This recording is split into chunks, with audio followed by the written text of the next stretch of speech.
Est-ce que tout le monde m'entend? On t'entend. Super. Super, super. Hop. Vous voyez aussi Et on voit bien. l'écran? Super. Bon, Bon, je pense que on va pouvoir lancer le top départ. Donc, vous êtes 67 médecins connectés. Il y a quelques autres aussi. Donc, on attend entre 100 et 200 personnes. Donc, je propose de lancer notre soirée. Donc, bonsoir à toutes et à tous et bienvenue à ce webinaire sur la dermoscopie en médecine générale. Moi, je suis Pauline Squarneck, je suis médecin généraliste en Bretagne. Je suis également cadre pédagogique qui est responsable des formations pour les médecins au CHEM. Et nous avons ce soir la chance d'avoir comme expert le docteur Julien Henriot, qui est aussi médecin généraliste, mais lui à Lyon, et qui a un parcours très intéressant. D'ailleurs, Julien, est-ce que tu peux te présenter en quelques mots?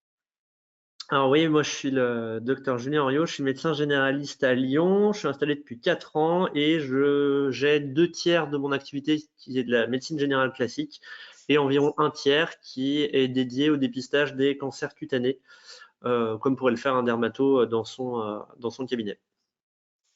Super, merci beaucoup. Donc, ce webinaire vous est proposé par le CHEM pour les participants qui nous découvrent ce soir. Le CHEM, c'est l'acronyme pour Collège des hautes études en médecine. Nous sommes une asso donc indépendante complètement de loi 1901 qui a été fondée par des médecins généralistes en 1988 et qui à ce moment-là souhaitait proposer de la formation continue et créer un espace scientifique et d'échange face à l'absence à ce moment-là de sociétés savantes et d'universitaires dans leur spécialité. Depuis, le CHEM s'est déployé, s'est ouvert à toutes les spécialités, mais aussi aux pharmaciens, aux podologues, aux kinés, aux infirmiers et aux sages-femmes. Et en tant que responsable de formation, on essaye de proposer chaque année avec mes collègues des autres pôles pharmacie, podo, kiné, infirmier, des sujets pertinents et qui correspondent au maximum à notre pratique quotidienne. Voilà, donc le CHEM propose des formations en présentiel sur toute la France, des e-learning ainsi que des classes virtuelles et également depuis 2020 une école pour les assistants médicaux en Bretagne, en Normandie et dans les Hauts-de-France. Donc comme Julien, moi je m'intéresse beaucoup à la dermato. En 2019, je me suis dit que ce serait intéressant de proposer de la dermoscopie aux généralistes.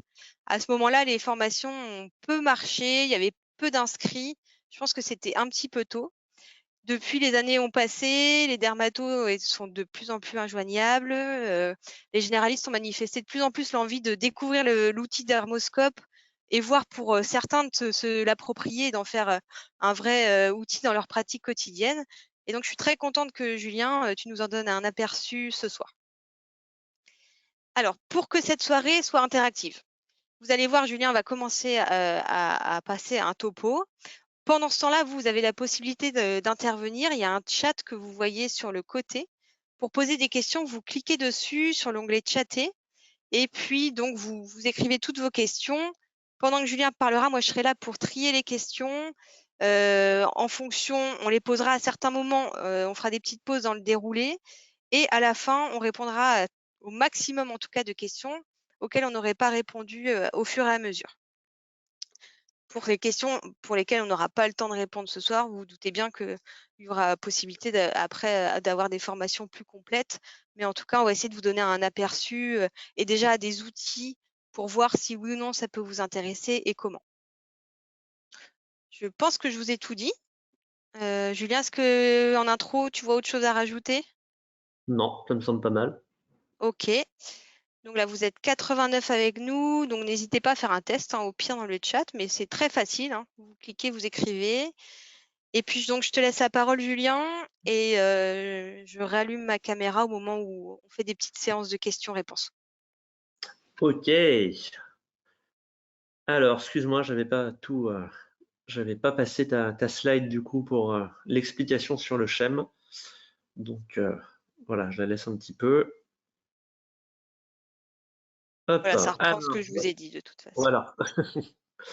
Donc voilà, comme de bonne loi, mes conflits d'intérêts, puisqu'il faut que je vous les déclare. Donc comme vous voyez, il y a Pas grand-chose essentiellement quand j'étais interne.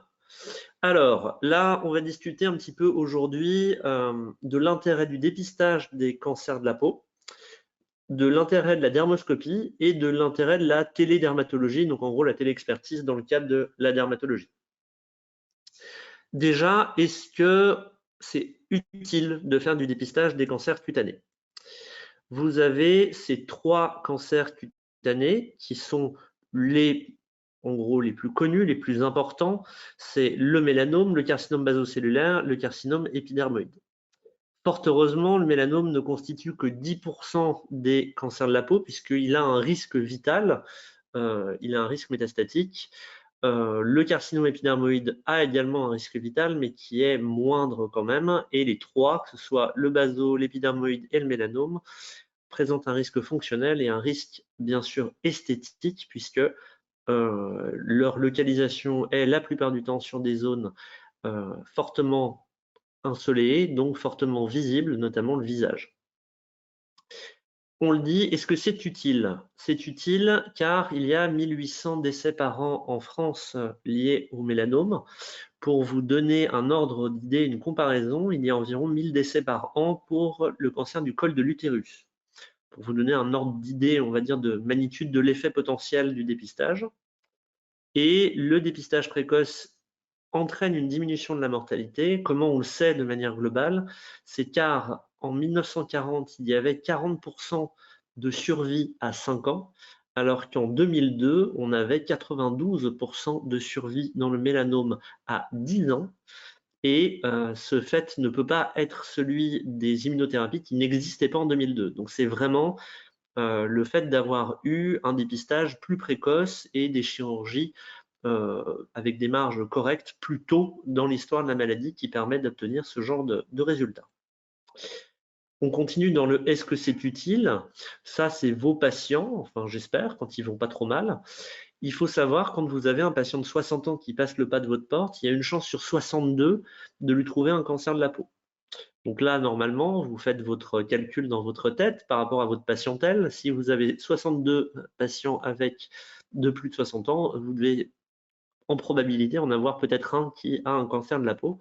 Et donc, vous poserez la question la prochaine fois que vous le verrez, est-ce qu'il est suivi? Est-ce que vous avez fait un dépistage pour lui? Sachez aussi que si vous avez la présence d'un premier,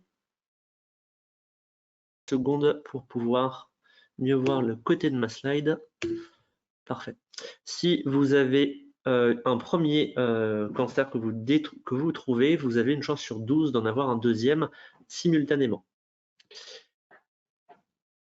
Comme vous le savez, le temps est important dans le dépistage des cancers de la peau, on a dit, et une statistique qui, moi, m'inquiète, mais qui vous inquiète aussi, j'en suis sûr, c'est le fait que 23% des patients avec un mélanome avaient vu leur médecin généraliste dans les 3 mois qui précédaient.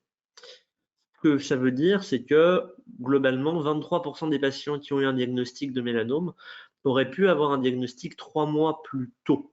Alors bien entendu, on a d'autres choses à faire dans nos consultations et on peut pas, ce chiffre n'atteindra jamais 0, c'est complètement illusoire.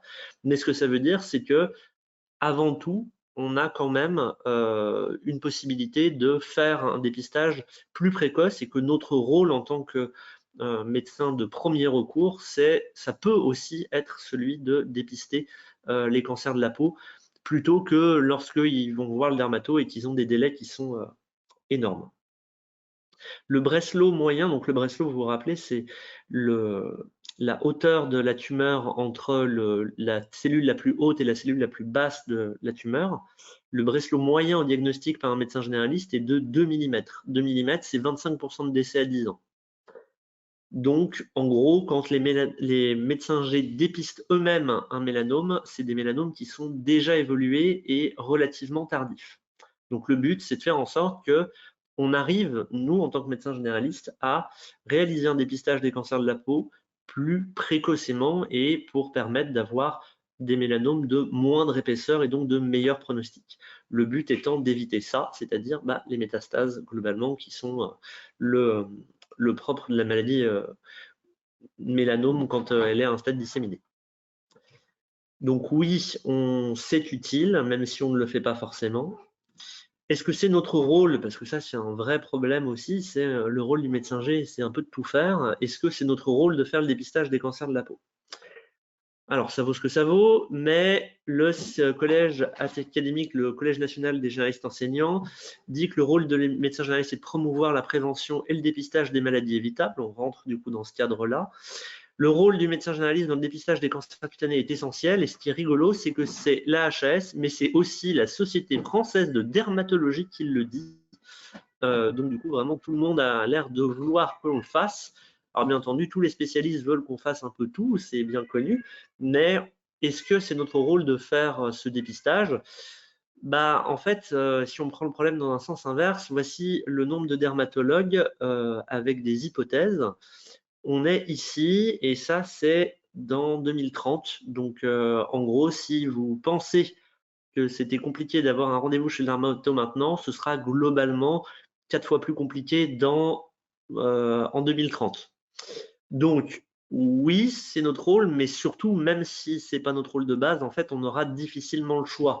C'est-à-dire que ça va être de plus en plus difficile d'avoir accès à un dermato et que soit on considère que c'est un problème qui n'a pas lieu d'être traité, ou alors il faudra qu'on ait une organisation, un peu comme pour faire le frottis.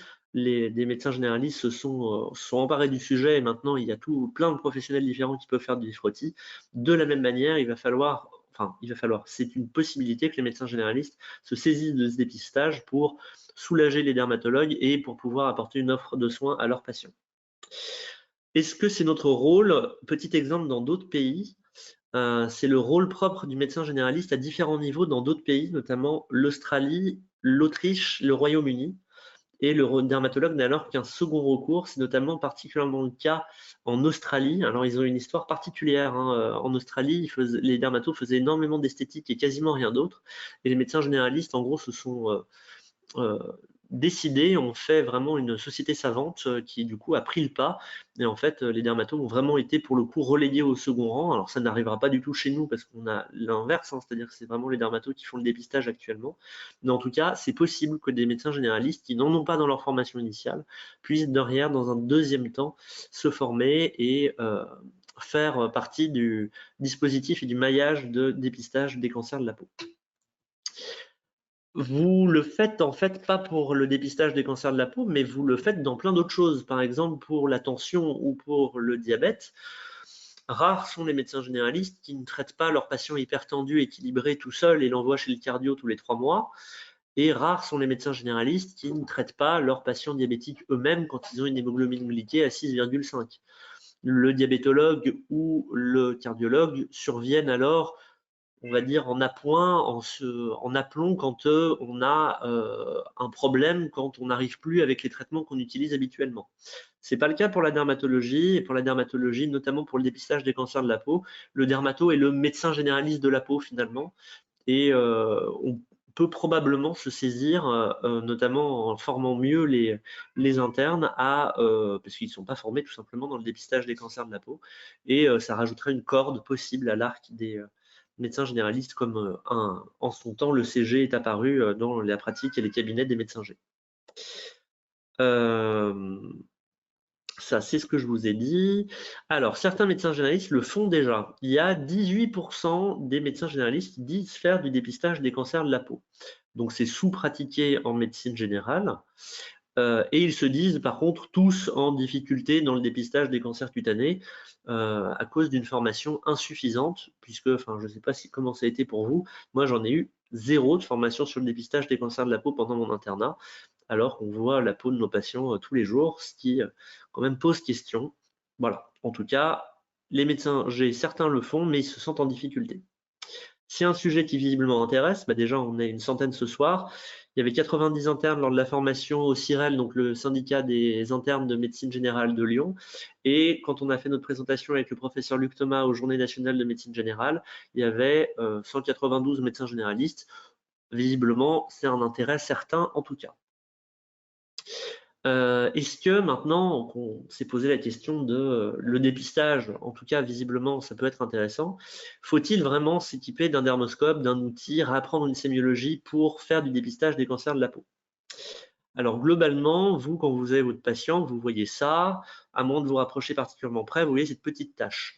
La dermoscopie va vous permettre de voir ça. Alors, je vous passe les détails, mais en gros, déjà, ça zoome, ça c'est sûr, c'est une loupe, mais ça nous permet également de nous affranchir du reflet de la couche cornée de la peau, et ça nous permet donc d'avoir beaucoup plus de sémiologie, une sémiologie beaucoup plus précise qu'à l'œil nu.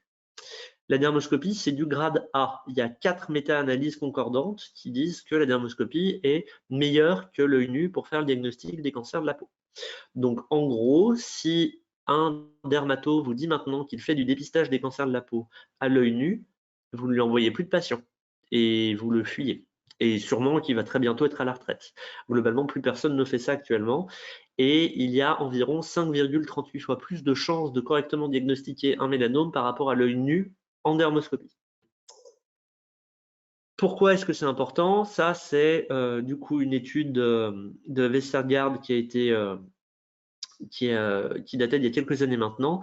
Ça vous montre que globalement, pour un dermatologue formé, j'entends, la sensibilité clinique, donc sans dermoscope, est de 70% et la spécificité de 80%. Bien entendu, en médecine générale, n'ayant pas la même pratique en termes d'œil clinique, on est plus aux alentours de 60 et de 60. La dermoscopie nous permet de monter à 90% de sensibilité et à 90% de spécificité. Donc, même pour des gens surformés comme les dermatologues, ils prennent 20 points, ils gagnent 20 points de sensibilité et 10 points de spécificité. Donc, comme vous le voyez, ça leur permet d'éviter, puisqu'ils gagnent de la spécificité, d'envoyer des névus pour rien en anapathe, mais ça leur permet aussi de diagnostiquer des mélanomes à un stade plus précoce. Deuxièmement, ça permet aussi quelque chose d'important qui est le recours à la téléexpertise. La téléexpertise, vous le savez peut-être, on va en reparler après, c'est la possibilité d'envoyer un cas d'un patient réel à un professionnel de santé qui est mieux formé dans ce domaine précis. Donc ça peut être par exemple là, envoyer la photo dermoscopique d'un névus ou d'un mélanome, enfin bref, d'une lésion à un dermatologue de votre réseau qui pourra vous répondre sur dossier et sur photo et vous faire une réponse ensuite. La dermoscopie est indispensable pour la téléexpertise et à moins d'avoir une lésion extrêmement facile à diagnostiquer, mais du coup, la plupart du temps, vous aurez fait vous-même le diagnostic. S'il y a le moindre doute, le dermatologue vous demandera une dermoscopie. Et rien que pour ça, c'est intéressant d'avoir un dermoscope dans le cabinet, surtout si vous êtes dans une MSP parce que vous avez un cabinet de groupe. Du coup, c'est facile, vous le partagez pour ça. Et ça vous permet au moins d'avoir accès à la téléexpertise. Donc oui, c'est vraiment indispensable. On continue dans le vraiment indispensable. Pourquoi? Ça, c'est l'évolution naturelle d'un mélanome. Au début, c'est tout petit, ça grossit, ça devient un peu atypique cliniquement, puis ça devient très clairement atypique et tout le monde arrive à le diagnostiquer. Cliniquement, ça va être ça, un peu avant, ça va être ça. Là, vous répondez aux critères ABCDE. Vous les connaissez, ABCDE. Asymétrie, bord irrégulier, couleurs multiples, diamètre de plus de 6 mm et l'évolution. Quand on est à ce stade-là, si on fait un diagnostic, le stade de droite, donc celui vraiment facile, vous avez un Breslow qui est environ à 4 mm. Le risque de survie à 10 ans, il est de 58%. Et si vous avez une méta, le risque de décès est de 95% à 10 ans. Donc là, c'est trop tard. Si là, la lésion de gauche, elle est déjà ABCDE+, mais c'est un petit peu moins visible. On peut se poser la question. Si on ne regarde pas vraiment dans le détail, on peut se poser plus la question. 91% de survie à 10 ans, mais s'il y a une invasion ganglionnaire qui est déjà possible à ce stade, on tombe à 38% de survie à 10 ans. Donc là aussi, c'est un peu tardif ces diagnostics. Si on veut les repérer avant, un stade précoce, voire hyper précoce, c'est la dermoscopie qui nous permettra de faire ce diagnostic et de trouver des Breslow inférieurs à 1 mm, là où le risque plutôt la possibilité de survie à 10 ans est de 92%. Et ça, le seul moyen, c'est la dermoscopie pour avoir des dépistages beaucoup plus précoces et avant les stades où la maladie est déjà systémique.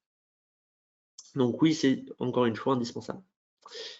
Est-ce qu'il faut une formation à la dermoscopie?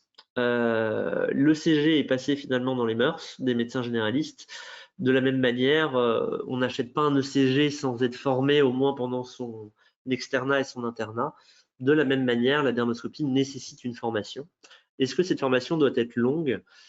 On va le voir. 16% des médecins généralistes pratiquent la dermoscopie, mais seulement 9% régulièrement et 15% se disent formés. Donc des gens qui pratiquent la dermoscopie sans être formés, rare, mais ça existe. Et là, ça pose un problème parce que la confiance dans le diagnostic n'est pas corrélée à la justesse de celui-ci. Vous pouvez être sûr que c'est un mélanome et ça peut ne pas en être un. Et le seul moyen en fait de gagner en expérience, c'est la formation qui va vous permettre d'affiner votre diagnostic, mais globalement, vous pouvez difficilement faire confiance à votre… sans formation, vous aurez l'impression parfois d'être très bon, alors que ce n'est pas forcément le cas. Globalement, la dermoscopie permet de diminuer, on l'a dit, le nombre des XRS de névus et augmente le nombre de détections de mélanome. Et il est normal au début, je vous le mets ici, que le début de l'utilisation du dermoscope, on a une moins bonne sensibilité et une moins bonne spécificité qu'à l'œil nu. Puis ensuite, on s'améliore, il faut donc s'entraîner. C'est la courbe que vous voyez à gauche. En rose, c'est la courbe sans dermoscope. En noir, c'est la courbe avec dermoscope pratiquée par du coup des non-experts, par des experts, pardon, et du coup en bleu par des non-experts. Donc vous voyez que par des non-experts, on est un peu moins bon cliniquement, mais ensuite très rapidement, on devient bien meilleur à la fois en sensibilité et en spécificité que à l'œil nu. À droite, vous avez une petite courbe qui nous permet de constater qu'il faut environ entre 5 et 10 heures pour commencer à saturer en termes d'informations par rapport à la dermoscopie et au dépistage des cancers de la peau. Il faut donc compter environ 5 à 10 heures de formation initiale pour avoir les bases solides pour le dépistage des cancers de la peau. Bien sûr, assorti ensuite d'une pratique régulière et de cas cliniques, de photos, etc. Mais on va dire dans une formation initiale, il faut compter 5-10 heures à peu près. Donc, est-ce qu'il y a besoin de formation? Oui, il est faux qu'il n'y a pas besoin de formation pour la dermoscopie. La formation et l'utilisation sont trop longues, ça c'est quelque chose qu'on entend beaucoup. Si vous voulez juste prendre des photos pour faire de la téléexpertise avec votre dermato préféré, ça prend 1 heure, donc ça non, c'est pas très long. Je vous l'ai dit, pour se former, il faut entre 5 et 10 heures. Il existe des formations du coup qui existe sous forme de DPC. On pourra vous en reparler tout à l'heure. On en propose du coup au CHEM. J'en anime d'ailleurs. Et il existe une formation complète de 21 heures, donc qui est beaucoup plus longue, plus sous le format diplôme universitaire. Il y en a plusieurs. Il y en a un qui existe actuellement à Lyon par l'université Claude Bernard Lyon 1. Et il y en a un deuxième où il y aura un module qui est justement mis en place par le CHEM. Peut-être que Pauline pourra nous en parler tout à l'heure. Les médecins G interrogés, alors ça je ne sais pas qui sont ces gens, disent prêts à consacrer jusqu'à 7 jours pour une formation de ce type. Bon, peut-être, mais en tout cas, voilà, certains en tout cas disent qu'ils sont prêts à mettre du temps là-dedans. Et est-ce que c'est long d'utiliser un dermoscope? Pour un médecin G formé, un dépistage des cancers de la peau avec dermoscope, c'est 142 secondes, ce qui veut dire 3 minutes 30, 4 minutes. Donc, pour quelqu'un qui n'a pas un syndrome des névus atypique particulièrement incroyable et qui est formé, c'est relativement rapide et ça rentre relativement bien dans une consultation de médecine générale. Bien sûr, au début, vous passerez plus de temps, ce qui est normal, mais une fois que vous serez formé, ça va beaucoup plus vite. Donc non, ce n'est pas très long pour se former, en tout cas pas plus que pour d'autres choses, moins que l'écho par exemple, qui est très difficile à acquérir. Et l'utilisation sont longues, non, quand on sait faire, ça va relativement vite. Est-ce qu'on va commencer peut-être par la première salle de questions? Oui, alors on avait prévu des petites pauses questions. Donc en l'occurrence, pour l'instant, il n'y a pas encore eu de questions et je pense que c'est parce que vous dites que les réponses à vos questions vont arriver par la suite, ce qui est probable. Moi, je voudrais apporter une petite précision. C'est vrai que quand on t'entend, Julien, on peut avoir l'impression qu'on veut tous vous former à faire des consultations dédiées à un dépistage cutané. En fait, ça, c'est vraiment le niveau expert comme fait Julien ou comme font d'autres.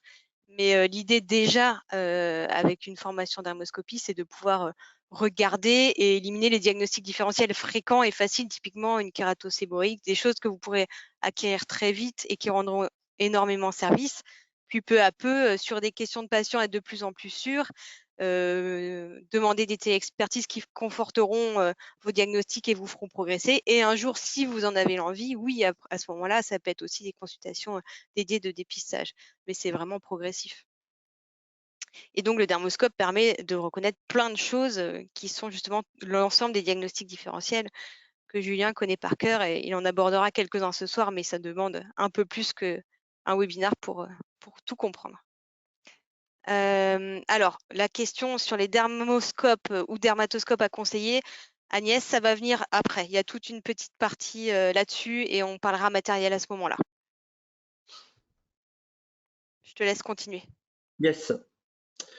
Alors, là, on va faire un petit cas clinique pour que vous voyez un peu l'intérêt du dépistage et surtout du dermoscope, on va dire, dans la vie courante. C'est un cas clinique, en fait, c'est le premier mélanome que j'ai diagnostiqué, c'était en mars 2019. Voilà, ça c'est une patiente qui venait au cabinet. Je vous montre, alors ça s'appelle le signe de la flèche rouge. Souvent, quand il y a une flèche rouge, il y a un truc bizarre au bout. Là, c'est typiquement le cas, il y a un mélanome au bout de la flèche rouge. C'est une patiente de 56 ans qui venait pour une rhino, donc rien de bien palpitant. Et du coup, je lui avais dit d'enlever son t-shirt. Et du coup, j'avais vu pendant l'examen systématique une lésion pigmentée qui était un peu différente des autres et du coup qui constituait le vilain petit canard. Elle n'a pas de dermato, elle avait aucune idée depuis quand c'était là. Ça, c'est l'intérêt du dépistage. Donc, alors, en gros, le dépistage, quand je vous dis dépistage, rien que ça, déjà, vous voyez, enfin, j'ai pas tout regardé, j'avais regardé que celle-là, mais elle sautait un peu aux yeux déjà. Dermoscopiquement, on va regarder après, ça c'est cliniquement. Donc macro, avec votre téléphone, vous prenez une photo, c'est moche, c'est pixelisé, ça ressemble à rien. Ok. Si on regarde un peu, elle a l'air d'être asymétrique, il y a deux couleurs, c'est une lésion pigmentée, et globalement, pour les critères ABCDE, elle est asymétrique, il y a des bords irréguliers, il y a plusieurs couleurs, elle fait moins de 6 mm, donc ça va. Et on ne sait pas si elle évolue. Donc, 3 critères, on se pose la question, est-ce que c'est un mélanome, est-ce que c'en est pas un? Bref. Mais bon, ABCDE, il y a beaucoup de lésions qui correspondent aux critères ABCDE, donc on se demande toujours, est-ce qu'il faut envoyer toutes les lésions ABCDE compatibles? Vraie question. Donc, est-ce que c'est un mélanome? Dermoscopiquement, vous avez vu, c'est plus net, hein, même appareil photo, donc ça permet quand même d'avoir des clichés d'un peu meilleure qualité et le téléexpert en sera content. Donc là, je vous fais l'analyse dermoscopique, mais le but, c'est pas que vous sachiez comment ça se fait, c'est pour vous montrer. Donc, lésion pigmentée en zone classique, il y a du réseau, donc il y a les mélanocytaires. Vous voyez, ça c'est le réseau, donc un espèce de nid d'abeille. Vous avez également une tache au milieu, vous voyez, où vous n'avez pas du tout de réseau, c'est juste une petite tache. Donc, il y a deux types de choses différentes à l'intérieur de cette lésion. Ouais, ça donne un niveau de suspicion, on va dire, intermédiaire. Et puis, quand vous regardez le réseau, donc cette espèce de nid d'abeille, il est normal un peu partout et il se renforce en périphérie, là, avec le cercle. Vous voyez, alors que dans le reste, il a plutôt tendance à s'affadir en périphérie. Ça aussi, c'est un signe un peu particulier. Et en plus de ça, c'est asymétrique. Il y a une petite destruction architecturale, c'est pas vraiment bien net, on a l'impression que la lésion a été un peu remaniée.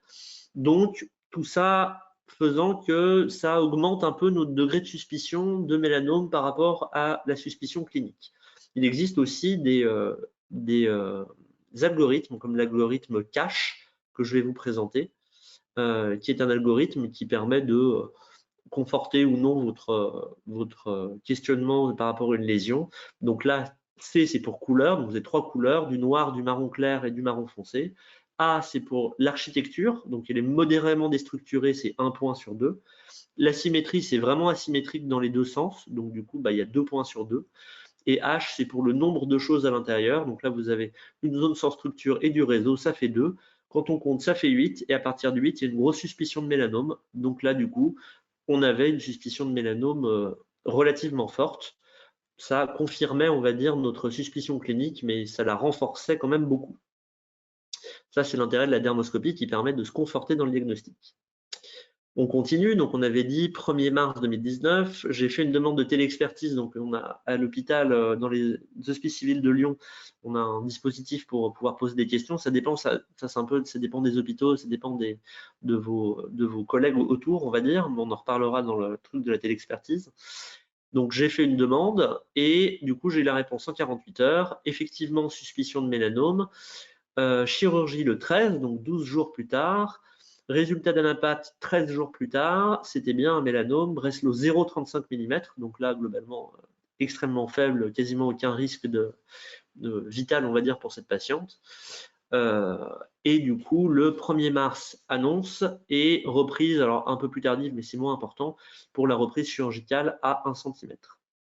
Et là, comme vous voyez, on parlait du temps tout à l'heure, il y a eu 12 jours entre le diagnostic et la chirurgie et 59 jusqu'à la fin de la prise en charge. Or, on sait que pour des lésions de cette taille-là, il y a un bénéfice en mortalité qui est prouvé pour les stades 1, donc pour les lésions de ce stade-là. Donc là, le fait d'avoir pu faire ce diagnostic plus précoce, ça nous a permis d'avoir un gain en mortalité. Alors, bien entendu, c'est toujours de l'extrapolation, mais si, donc là, elle a 92% de survie à 10 ans, et si on avait laissé cette lésion évoluer 2 ans, donc c'est une personne qui était en bonne santé, qui venait pour une rhino, mettons qu'elle consulte pas, qu'elle consulte une fois par an, qu'elle n'ait pas d'autres problèmes de santé, ou alors qu'elle consulte plus, mais qu'on ne fasse pas particulièrement de dépistage, qu'on ne regarde pas forcément sous le t-shirt. Si on avait attendu 2 ans, le taux de survie à 10 ans descendait à 75%. Pour une dame de 56 ans, c'est un peu dommage. Donc voilà, là c'était pour vous montrer un peu l'intérêt à la fois de la téléexpertise qui nous permet d'avoir des réponses rapides et du dépistage. Si on résume un peu, ça c'était des captures d'écran dans notre maison de santé pluriprofessionnelle, de notre communication de groupe. On a une de nos remplaçantes qui dit voilà, il y a cette lésion là qui est un peu atypique sur le bras d'un jeune homme. Je dis il est encore avec toi, bon je viens. Ah ouais, effectivement, c'est pas très joli, ça vient de pousser, ça vient de grossir, c'est un peu douloureux, c'est un peu bizarre. On met le dermoscope dessus, c'est une lésion vasculaire, ça s'appelle un angiokératome. Bref, du coup, finalement, il suffit de mettre le dermoscope, en 2 secondes, on répond à la question. Et donc, du coup, vous répondez en 8 minutes, votre collègue a sa réponse. Et donc, ça vous permet vos collègues vous aimeront beaucoup dans les MSP si vous faites ce genre de choses, puisque du coup, vous permettrez de raccourcir drastiquement les demandes d'avis, appeler le dermato qui accepte de voir le patient, etc. Là, on va avoir le temps, donc je vais me permettre de vous montrer 2 autres cas cliniques pour vous montrer un peu les autres versants en termes de dermoscopie. Donc là, je vous ai montré pour confirmer votre diagnostic. Là, vous avez un autre exemple qui est plutôt l'inverse. Une patiente de 45 ans, phototype 3A, elle n'a pas d'activité professionnelle qui l'expose, elle n'a pas de loisirs qui l'expose particulièrement, elle a eu quand même des coups de soleil depuis à l'adolescence. Elle n'a pas vécu outre-mer, elle a eu 3 ou 4 séances d'UV en tout, ce qui n'est pas énorme. Elle n'a pas d'antécédents particuliers et c'est une lésion qui est apparue il y a plusieurs années suite à une grossesse, qui est devenue prurigineuse et elle a l'impression que ça a évolué. Elle n'a pas d'autres lésions atypiques. Voici cette lésion qui est donc sur le sein gauche. Si on veut regarder de plus près, donc en faisant un zoom, c'est une lésion qui du coup est asymétrique, a des bords irréguliers, a plusieurs couleurs, fait plus de 6 mm puisqu'il faisait 1,2 cm et qui grossit puisque la patiente nous l'a bien dit. Donc du coup, on a effectivement les 5 critères d'ABCDE. Donc là, on est très inquiet quand on regarde cette lésion macroscopiquement. Une suspicion de mélanome. Et quand on met la dermoscopie, on voit ça. Donc déjà, vous le voyez, c'est très net. Et on voit, alors je vais vous passer un peu toute l'explication, mais on n'a pas de réseau comme tout à l'heure, on n'a pas non plus de globules ni de stries. C'est une lésion donc non mélanocytaire jusqu'à preuve du contraire. Là, je vous ai donné des exemples de réseaux à gauche, de globules au milieu et de stries à droite. On n'a rien de tout ça dans cette lésion. Donc c'est plutôt en faveur d'une lésion non mélanocytaire. On continue. Il n'y a pas d'argument pour un névus bleu, comme vous le voyez là. Il n'y a pas d'argument pour un hémangiome. Il n'y a rien pour un baso. Par contre, il y a des arguments pour un autre diagnostic que vous connaissez bien. On a une bordure qui est nette, qui est abrupte, qui est mitée, mordillée. On a un aspect de fissure ou d'aspect un peu cérébriforme, comme un cerveau. Certains appellent aussi ça des digitations épaisses en doigts épais, un petit peu arrondis. Et tout ça, c'est très en faveur d'un diagnostic bénin qui s'appelle la kératose séborréique. La kératose séborréique est une tumeur bénigne, épidermique, kératinisante. C'est la tumeur la plus fréquente de l'organisme. Elle est liée essentiellement à l'exposition solaire. Elle apparaît dès l'âge de 30 ans. Elle peut d'abord être plane où elle sera plus compliquée à diagnostiquer et ensuite elle peut devenir un peu plus exophytique où elle peut être soit très facile à diagnostiquer, soit parfois faire d'authentiques diagnostics différentiels avec les mélanomes. La kératose séborrheique est globalement le diagnostic pour lequel c'est le plus fréquent quand des médecins généralistes non formés adressent en disant c'est un mélanome, c'est la plupart du temps une kératose séborrheique. Et donc, on a pu détruire par cryothérapie ou on peut tout à fait aussi s'abstenir. Donc, du coup, on rassure la patiente par rapport à cette lésion. Donc, soit on renforce son idée avec le dermoscope, soit à l'inverse, on va pouvoir se rassurer complètement. Un autre exemple, ce coup-ci, c'est une patiente de 7 ans, de phototype 4, qui a donc bien sûr pas d'activité professionnelle, qui expose au soleil, qui n'a pas de loisirs exposant au soleil, qui a bien une bonne photoprotection, qui n'a pas vécu outre-mer, qui n'a jamais fait de séance d'UV, qui n'a pas d'antécédents particuliers. C'est une lésion apparue il y a 1 an, qui se modifie de manière constante depuis. À l'examen clinique, il n'y a pas d'héliodermie, pas de syndrome des névus atypiques, il n'y a pas de névus congénital de grande taille, et vous avez cette lésion sur du coup le sur le 4e orteil du pied gauche, qui, quand on regarde de plus près, je ne vous l'ai pas mise en macro, mais dermoscopiquement, c'est très atypique. Très atypique, pourquoi? C'est une lésion qui présente du réseau, vous le voyez complètement à droite. Il y a des globules que vous pouvez repérer au milieu, ces espèces de petits points. Et vous avez également des stries complètement en haut à gauche de la lésion. C'est donc une lésion mélanocytaire qui est chaotique. Donc ça, je vous ai remis un réseau globule et stries. C'est une lésion qui est chaotique, c'est une lésion qui est asymétrique, c'est une lésion pour laquelle il y a du réseau qui est atypique, il y a des stries qui sont asymétriquement réparties. Bref, il y a beaucoup d'éléments en faveur de la malignité. Je vous les ai un petit peu montrés par là. Donc le réseau à droite, les globules au milieu, les stries en haut. Et bien sûr asymétrique comme vous le voyez. Donc, c'est soit un mélanome, soit ce qu'on appelle un névus de Reed-Spitz, qui est un type de névus particulier. La maman est inquiète, l'enfant est jeune, c'est une localisation qui est difficile pour une chirurgie. Ça aurait été la même lésion sur le dos d'un adulte, je l'aurais enlevé parce que la dermoscopie est compatible avec un mélanome. Là, c'est un enfant, donc le mélanome est beaucoup plus rare et la localisation est difficile pour la chirurgie, on aura du mal à refermer, donc on préfère on préférerait ne pas avoir à l'enlever. J'ai donc demandé en téléexpertise et l'expert à Lyon, du coup, m'a répondu qu'il s'agissait d'une lésion mélanocytaire, peut-être un Spitz-Reed, que probablement on propose un suivi évolutif et du coup qu'elle nous confirme que ce serait difficile de faire une chirurgie. Et donc là, la réponse a été donnée en moins de 24 heures et on a fait une décision de surveillance conjointement avec la maman. Je suis la jeune femme, donc cette jeune fille de 7 ans depuis, et je crois qu'on est à 12 mois de suivi et donc on se rapproche vraiment de plus en plus du diagnostic de névus qui est en train de se normaliser avec le temps. Mais si le simple fait de la télexpertise qui nous permet aussi de se rassurer, parfois la dermoscopie inquiète, la clinique est inquiétante, la dermoscopie inquiétante, mais avec la télexpertise, ça nous permet aussi de conforter notre suspicion ou de nous rassurer avec des collègues. Deuxième petite pause question, si vous en avez sur ces petits cas cliniques.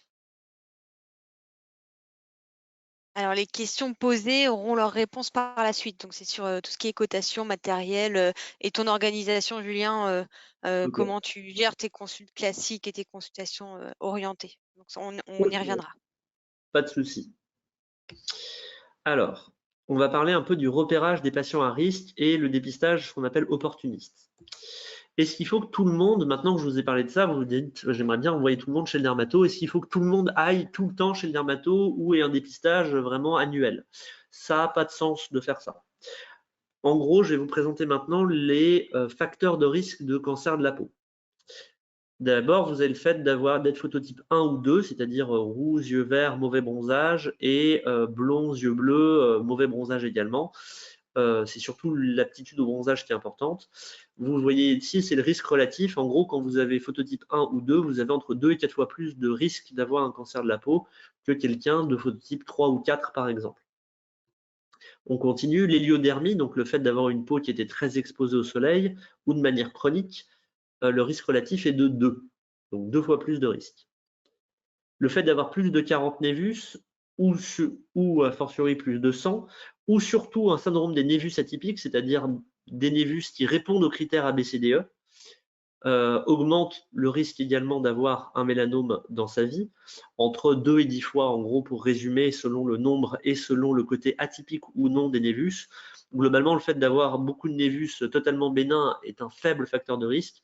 Par contre, si vous avez même très peu, mais quelques névus atypiques, ça augmente drastiquement votre risque d'avoir un mélanome dans votre vie. La radiothérapie est également un facteur de risque de cancer de la peau. Le fait d'avoir un antécédent personnel ou familial de cancer cutané entraîne un risque de cancer cutané plus important que la population générale. Globalement, quand on a déjà eu un mélanome, le risque de nouveau primitif, il est entre 2 et 20%. Donc il y a quand même 98% à 80% de chances qu'il n'arrive rien, mais c'est beaucoup plus que dans la population générale et le risque relatif est de 4 environ.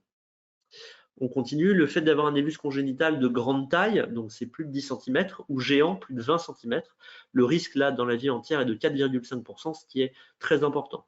Déjà, je peux aussi vous rassurer par rapport aux névus congénitaux de taille faible ou moyenne, donc moins de 10 cm. Ça n'a aucun impact sur la mortalité, ça n'a jamais été prouvé, il n'y a pas plus de risque de mélanome quand le névus congénital fait moins de 10 cm. Donc il faut les surveiller à partir de 10. Attention, 10, taille adulte projetée. Donc si vous avez un névus congénital de 7 cm à la naissance, il fera plus de 10 à l'âge adulte, donc il sera effectivement de grande taille. L'exposition professionnelle, donc ça peut être les UV, arsenic, goudron, hydrocarbures. Ça, c'est plus pour les médecins du travail. L'immunodépression, là, il y a un grand spectre très différent. Hein. Si vous êtes sous méthotrexate, vous avez peu de risques. Si vous êtes greffé rénal, par exemple, le risque de carcinome épidermoïde est démultiplié de manière très, très importante. Le fait d'avoir fait plus de 10 séances, qui est très faible, hein, d'UV cumulé dans sa vie ou avoir passé plus de 6 mois dans des pays fortement exposés, entraîne un risque relatif environ de 2. Et donc là, en fait, vous comprenez, vu que c'est des risques relatifs, que avoir un brin qui s'expose pas beaucoup, qui bosse en bureau, qui n'a pas d'antécédents dans la famille, qui a vécu à Lyon toute sa vie, en France métropolitaine toute sa vie, et quelqu'un de blond qui a passé sa vie au soleil, qui a fait les vendanges pendant son enfance, qui a fait une radiothérapie et une chimiothérapie pour un lymphome, dont la mère a eu un mélanome, et qui a bossé en extérieur et qui a vécu 6 mois en Australie, on n'est pas dans le même risque, on va dire, a priori.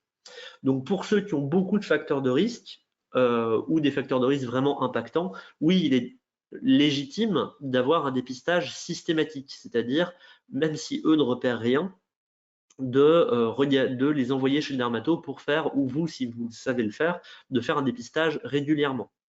Mais par contre, si vous n'avez aucun facteur de risque, bien sûr, vous avez le droit d'avoir un mélanome, mais on va dire que le risque a priori est tellement faible qu'il sera très peu rentable pour le patient de passer sa vie chez le dermato tous les ans ou tous les 2 ans, sa vie entière, pour un bénéfice probable de aucune tumeur maligne diagnostiquée sur sa vie entière. Donc en gros, c'est un peu comme ça qu'il faut raisonner. Plus il y a de facteurs de risque, plus il faut qu'ils aillent voir le dermato ou vous fassiez un dépistage systématique. Et pour les gens qui n'ont pas de facteurs de risque ou très très faibles, à ce moment-là, on va dire qu'une surveillance chez le médecin généraliste est tout à fait légitime à mon sens. Le dépistage opportuniste, c'est quoi? C'est le fait de proposer, lorsque vous êtes dans une consultation pour autre chose, un check rapide. Globalement, je ne vous dis pas d'aller regarder chaque truc dans le détail, mais juste regarder un petit peu de loin et regarder si quelque chose déjà vous saute aux yeux. Donc le dermatologue pour tous, non. Par contre, apprendre des choses aux patients d'autodépistage et le dépistage opportuniste pour tous, oui, ça peut être intéressant. Donc déjà, vous pouvez leur apprendre les critères ABCDE, vous les connaissez, la symétrie des bords irréguliers, les couleurs multiples, le diamètre de plus de 6 mm et le critère évolutif. Globalement, ça, en Australie, ils l'apprennent aux enfants en 6e. Donc bon, on peut l'apprendre à n'importe qui. Le problème de cette règle, comme je vous l'ai dit, c'est qu'elle est très sensible, mais qu'elle est très peu spécifique. Donc souvent, quand on l'apprend, on s'inquiète. Du coup, quand on n'a plus de 2 critères à ABCDE, il faut voir un médecin. Donc souvent, vous allez avoir des gens qui vont venir vous voir en disant, là, il y a 2 critères ABCDE, donc il faut que vous sachiez répondre aussi derrière. Mais vous pouvez l'apprendre à vos patients. Bien expliquer la sensibilisation à la protection solaire, notamment, vous partez au ski, n'oubliez pas votre crème solaire. Enfin bref, vous pouvez faire un petit peu de message de photoprotection. Rappelez-vous que la meilleure photoprotection, c'est les vêtements. Les crèmes viennent dans un deuxième temps et doivent être renouvelées en couche épaisse toutes les 2 heures. C'est hyper important. Vous pouvez les sensibiliser du coup à se regarder nus de la tête aux pieds une fois de temps en temps, d'autant plus qu'ils ont des facteurs de risque.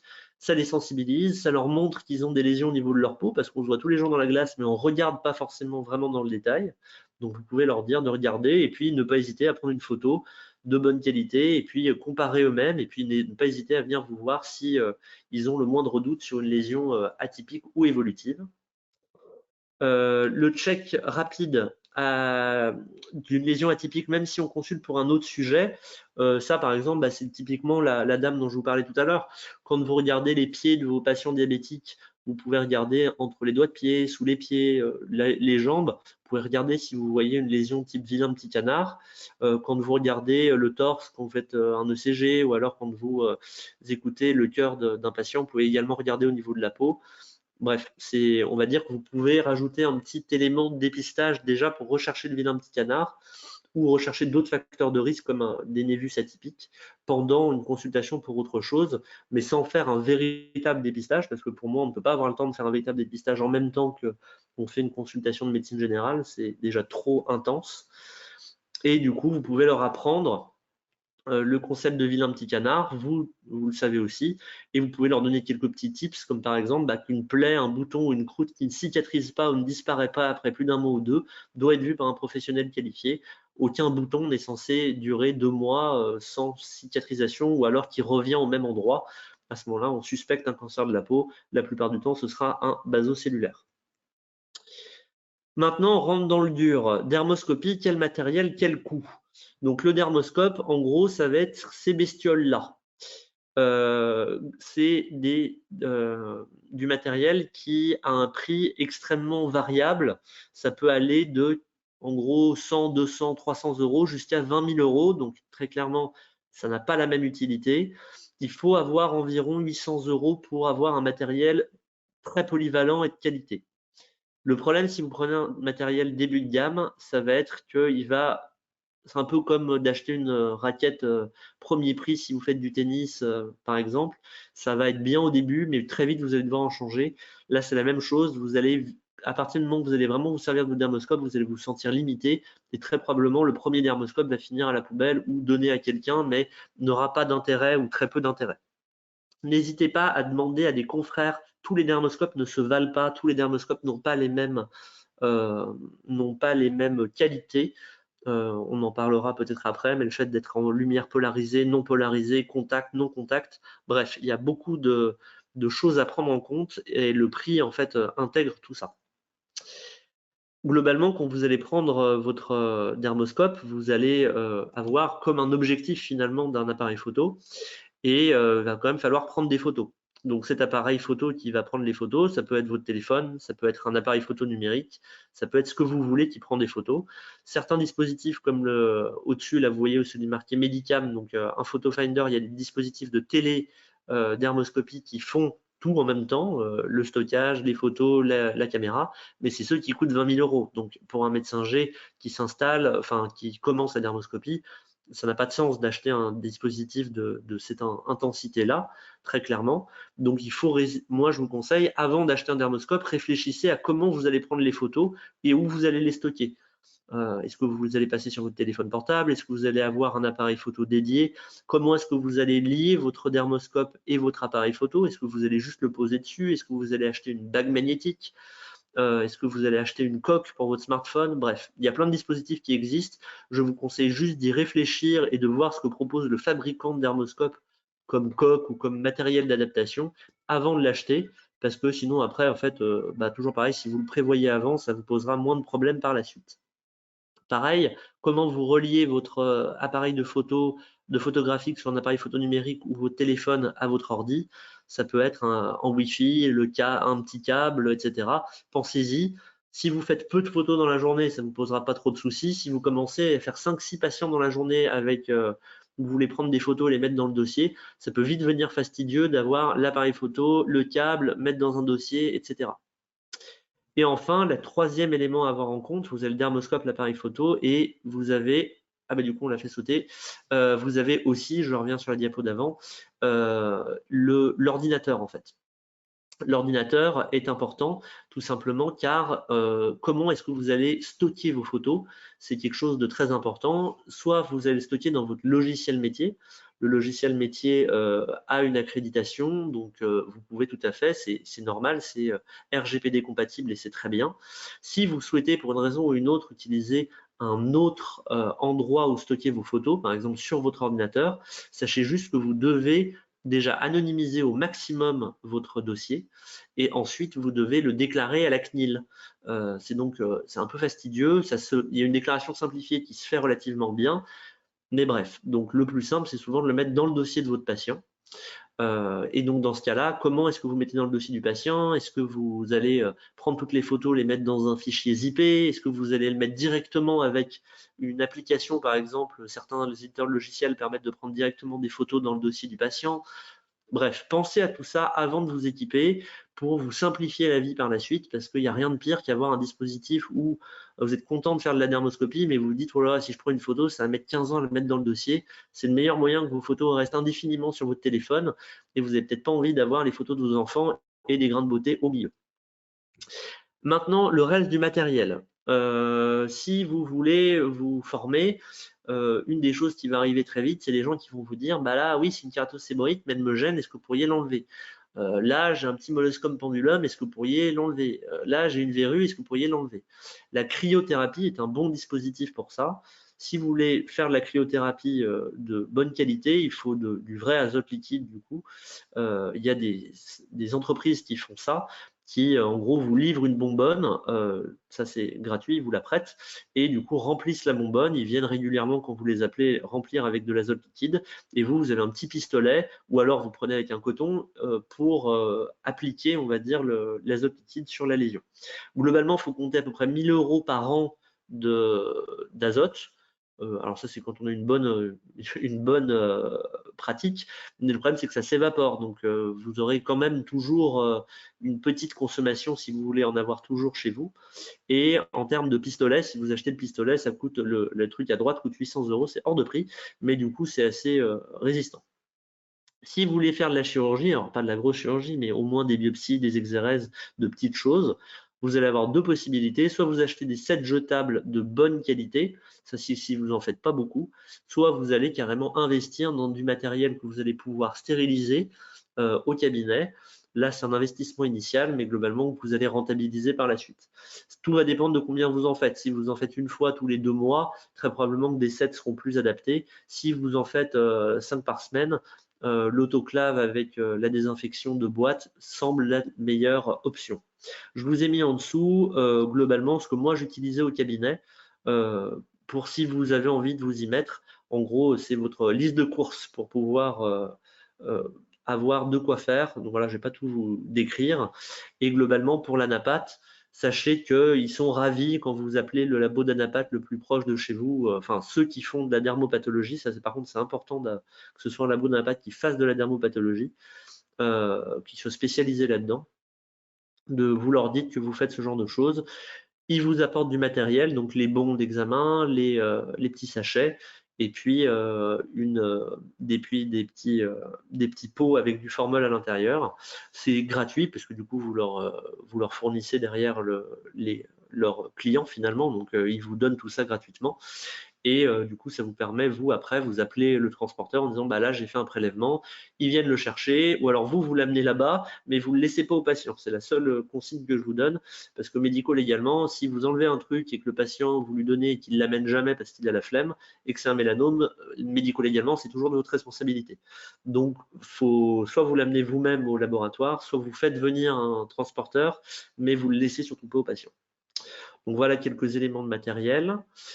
Pour les choix de dermoscope, on pourra en reparler un peu plus tard si vous le souhaitez. Globalement, le problème, c'est toujours pareil, c'est que du coup, on doit quand même donner des noms de marques, mais on pourra en parler un petit peu tout à l'heure en parlant d'un peu toutes les marques si vous le souhaitez et si Pauline me l'autorise. Là, on va commencer à parler d'abord un peu de la téléexpertise pour faire un peu le champ et puis on verra vos questions par la suite. Donc la téléexpertise, comme je vous l'ai dit, c'est le fait de demander un avis et que, en gros, on vous réponde via une plateforme dédiée. La téléexpertise est un acte qui est cotable depuis quelques années maintenant en expérimentation et généralisé depuis avril 2022. il existe une cotation pour celui qui est requis, donc qui vous répond, ça s'appelle TE2 et c'est 20 €. Et si vous demandez, c'est 10 € pour vous avec la cotation RQD. Alors vous allez me dire, pourquoi est-ce que du coup, avant j'envoyais un SMS à mon dermato, pourquoi maintenant c'est payant pour la Sécu? C'est pour éviter d'envoyer un SMS à votre dermato. C'est pour que ça passe par des trucs sécurisés. Le but est triple. Déjà, avoir tout dans le dossier médical, donc ne plus avoir de données manquantes dans le dossier médical. Deuxièmement, que les données soient sécurisées et qu'elles passent par donc soit c'est des applications mises en place par l'hôpital, soit il y a des applications tierces, mais du coup qui ont une politique RGPD, comme Omnidoc par exemple, qui existe, qui est un truc gratuit pour les professionnels de santé qui sont isolés, on va dire, qui ne sont pas une institution. C'est payant si vous êtes un hôpital, par exemple, mais pas pour vous si vous êtes installé dans votre coin, on va dire. Et donc, du coup, vous passez par là, c'est sécurisé. Et la dernière chose qui est importante, c'est que votre échange est sécurisé et votre échange est tracé. Si un jour, votre dermato vous dit c'est un névus, t'inquiète pas, et que finalement, ça va être un mélanome, et que du coup, votre patient veut vous embêter avec ça, et que vous dites oui, bah, j'avais envoyé un SMS, mais je ne le retrouve plus, j'ai changé de téléphone. Non, là, c'est une conversation qui est archivée dans le dossier médical de votre patient.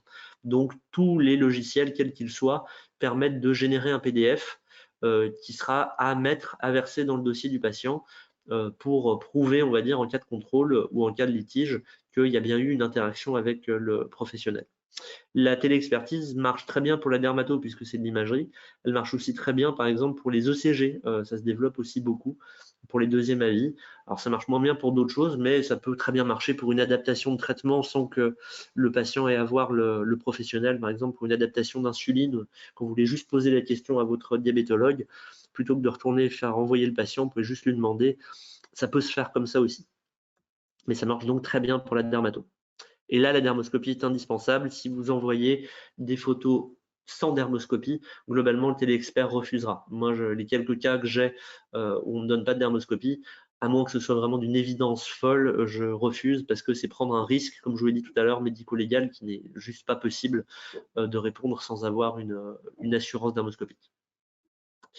La formation, donc là, vous avez aujourd'hui quelques petites informations, on va dire, mais pour avoir une vraie formation complète, on l'a dit, il faut environ 5-7 heures. Donc la formation continue, il y a un DU qui existe, dépistage du mélanome et des cancers de la peau en médecine générale et médecine du travail à Lyon 1. Il existe des formations DPC, dont plusieurs qui sont faites au CHEM, donc on vous en parlera tout à l'heure. Il existe des groupes Facebook, il y en a, donc qui sont gratuits bien entendu. Vous avez la Société internationale de dermoscopie qui le fait, l'IDS.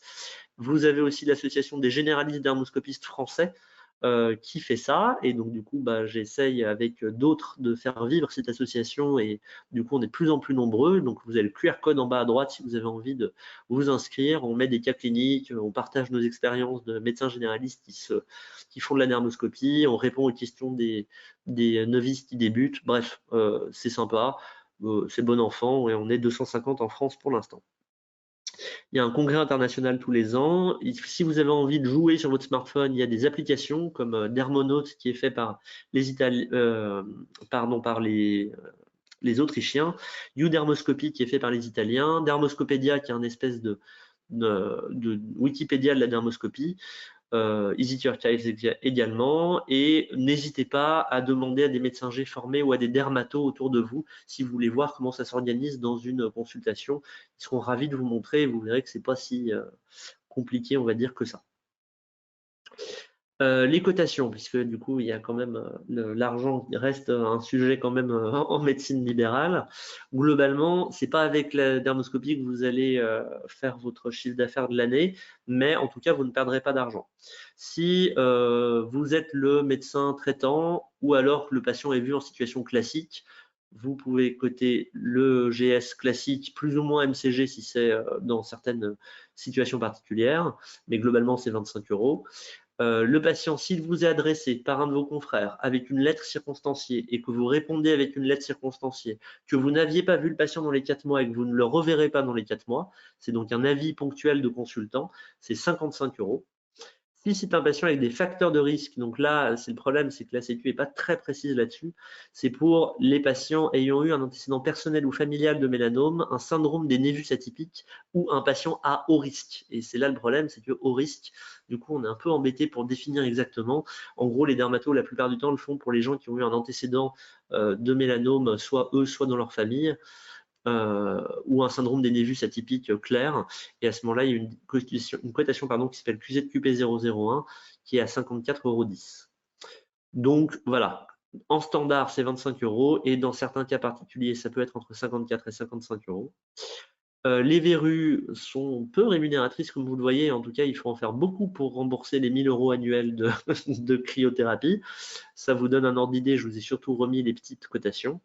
Pour la chirurgie, c'est rentable sans être très rémunérateur, puisque globalement, une chirurgie où moi je mets 40 minutes entre le moment où le patient rentre et le moment où le patient sort pour lui expliquer les ordonnances, pour faire le bon d'anapathe, etc., pour être tranquille. 40 minutes, moi, c'est 2 consultes, ça fait 50 €. Là, c'est 68 €. Donc, vous payez votre matériel. Et si vous faites 2 lésions en même temps, c'est 83 €. Ça prend pas vraiment plus de temps qu'une seule lésion, puisque c'est finalement plus l'installation qui prend du temps. Et à ce moment-là, vous voyez, c'est plutôt rémunérateur. La biopsie, par contre, ne l'est pas du tout. C'est 35 €, alors que c'est quasiment la même installation qu'une chirurgie classique.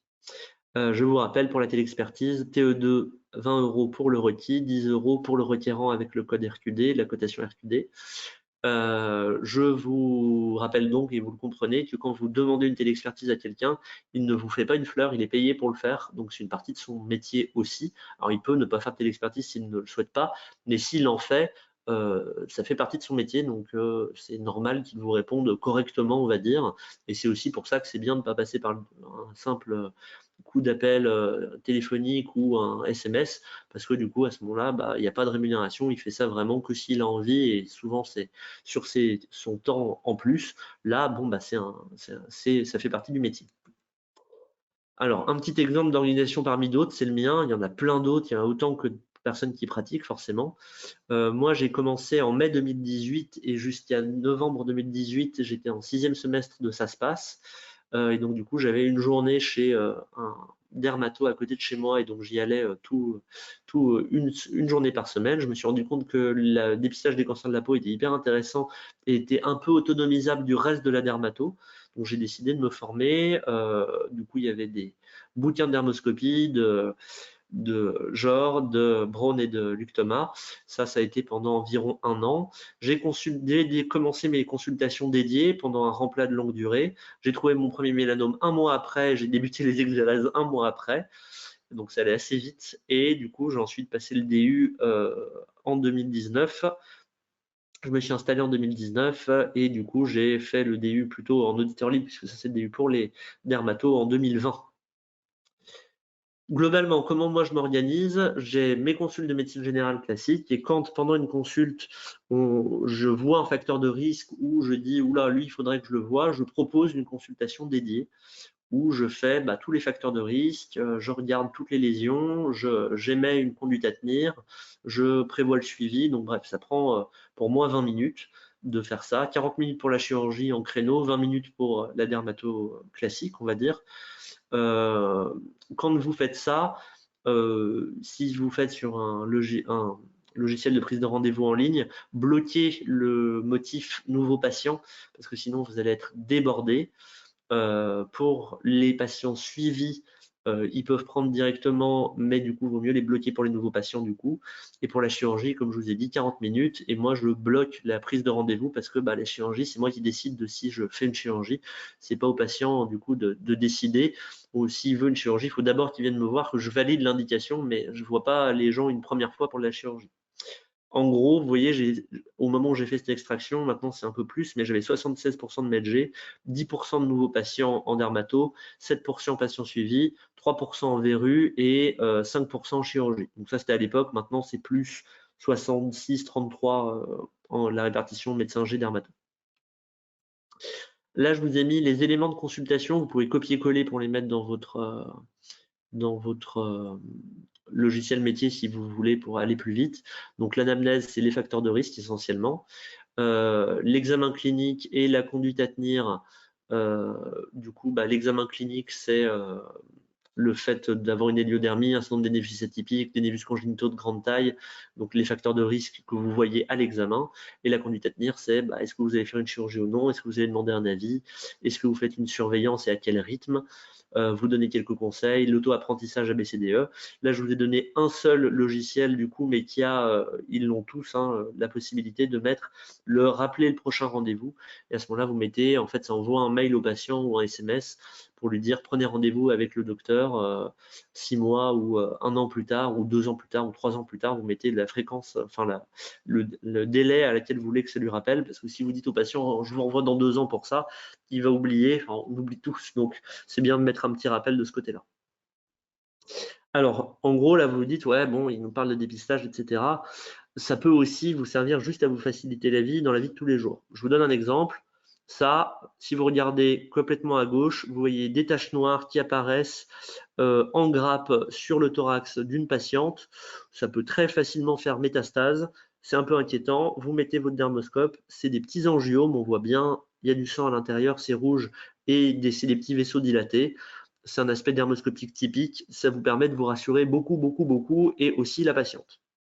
Un autre exemple, un jeune qui vient, une lésion du talon noire, comme ça, vous dites, oula, un gros truc noir qui pousse au niveau du pied, qu'est-ce que ça peut être? C'est un peu inquiétant. Vous mettez votre dermoscope, pareil, vous voyez que c'est du sang, et même en grattant, vous voyez qu'on arrive à enlever les dépôts de sang noir en dessous, et qu'il reste quelques gouttes de sang rouge, mais globalement, vous voyez, il est reparti, il n'y avait plus rien au niveau du talon. Un autre exemple de téléexpertise, une grosse lésion qui est apparue très vite sur le thorax d'un monsieur d'une quarantaine d'années. Vous mettez un coup de dermoscope, un peu plus compliqué, mais quand on a l'habitude, du coup, kératose séborrheique, vous pouvez rassurer le patient, ce n'est pas un mélanome, pas d'inquiétude, en plus c'est une lésion en relief, donc le médecin qui m'avait envoyé était bien inquiet. Kératose séborrheique, pas de souci, pas besoin d'aller plus loin. Donc les messages principaux dont je voulais vous parler ce soir, c'est ceux-là. Les cancers cutanés sont fréquents, donc n'hésitez pas, ne serait-ce qu'à déshabiller vos patients.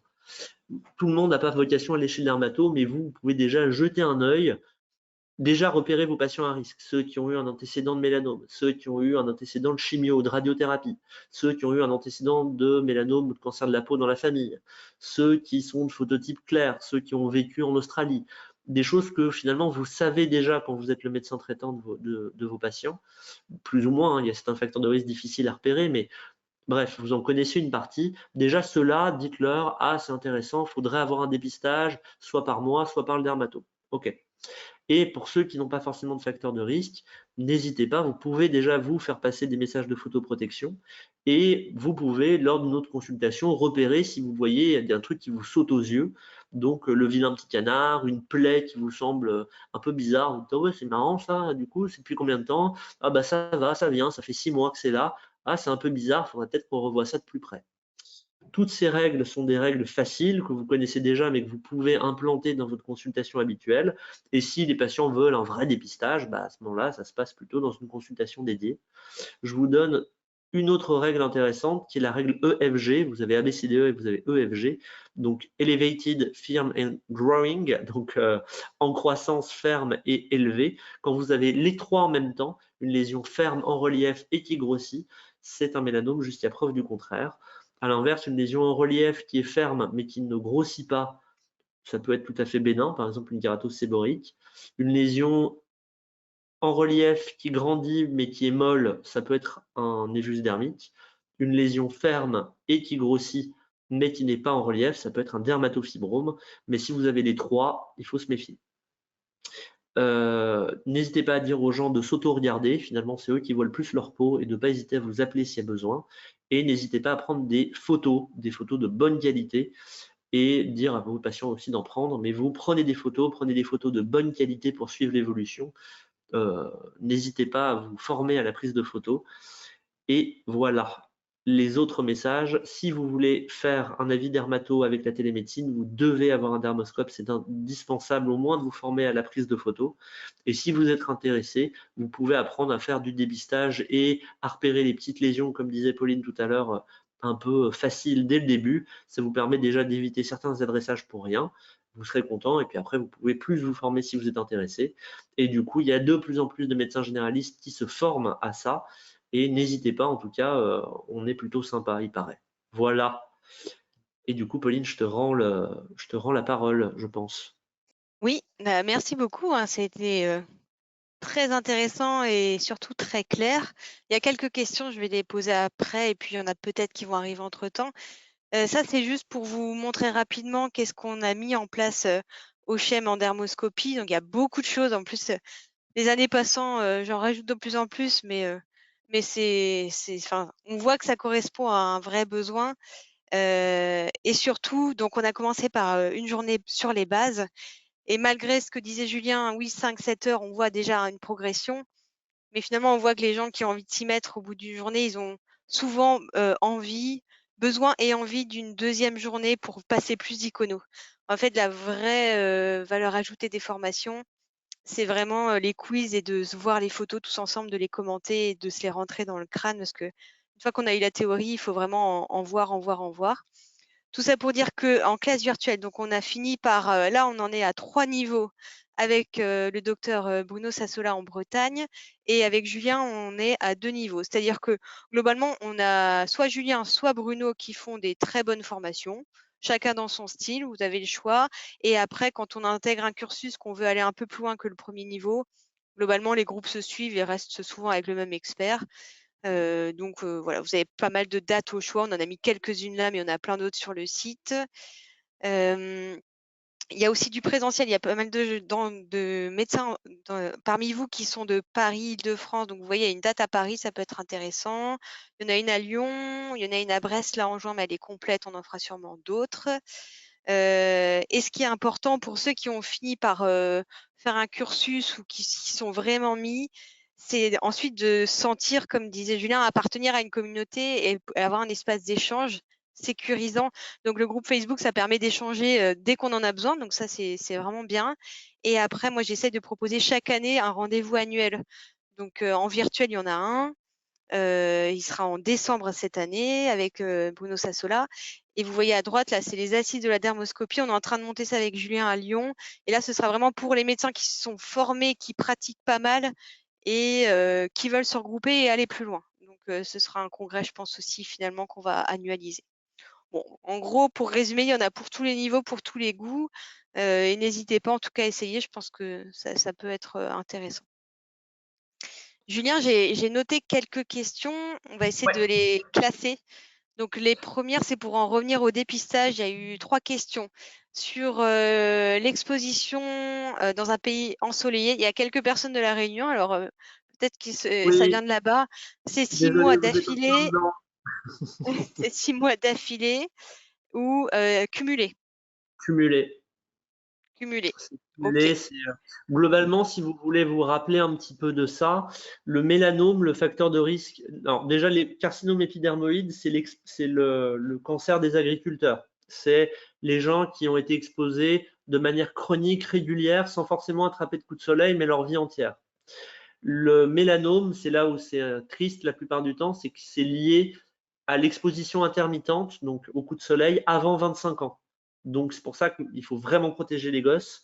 Et du coup, bah, c'est là où à chaque fois on est un peu embêté quand ils deviennent ados et qu'ils commencent à faire ce qu'ils veulent, on va dire, parce que du coup on les perd un peu, les parents les perdent un peu là-dessus. Et c'est là souvent que le risque, on va dire, se joue. Malheureusement, beaucoup du risque de mélanome se joue là-dessus. Et le baso, c'est un peu des deux.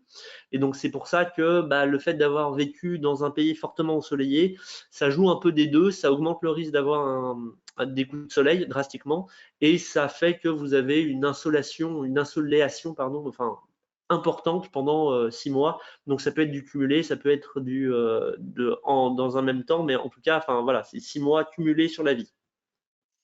OK, merci. Une autre question sur, les UVA et B, qui passent ou non les fenêtres. Est-ce que la fenêtre protège?